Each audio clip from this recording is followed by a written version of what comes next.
আলাইকুম রহমতুল্লাহ। আপনার সন্তানকে অভাব শেখান। আপনার প্রচুর সামর্থ্য থাকলেও আপনার সন্তানকে অভাব শেখান।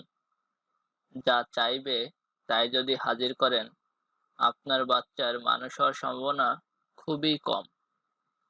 ক্ষুধা নিবারণ করার জন্য মানুষকে যে পরিমাণ ব্রেন ব্যবহার করতে হয়, তাতে একজন মানুষ যা অর্জন করে, এটা দিয়ে সে জীবন পার করে দিতে পারবে।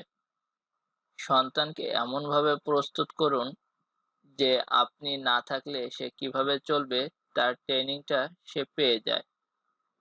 টাকা থাকলেই সবসময় সন্তান চাওয়া মাত্রই তাকে দিয়ে দিবেন না। তাকে কোনো কিছু করতে না দিয়ে ঢেঁকি বানালে সে আপনার অবর্তমানে কষ্ট তো পাবেই, আপনাকেই সবচেয়ে বেশি দোষারোপ করবে। অনেকেই একটা আলাপ করেন, পরে এমনিতেই সব শিখে যাবে। একটা মানুষ হঠাৎ করেই মানুষ হয় না, আস্তে আস্তে মানুষ হয়। কারণ আপনি যখন থাকবেন না, দুনিয়ার কঠিন পথ তাকে একাই চলতে হবে। সে একা চলার ট্রেনিংটা তাকে শক্ত করবে। আপনিও দেখবেন হালকা ফিল করবেন। আপনার সন্তানকে শেখান, চাইলেই সবকিছু পাওয়া যায় না, সবকিছু পাওয়ার দরকারও নাই।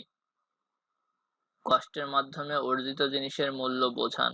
তাকে বোঝান সবকিছু ছাড়াও জীবন চলে, দৌড়ায়, উড়ে। আল্লাহ তাআলা সবাইকে বোঝার তৌফিক দান করুক। আমিন।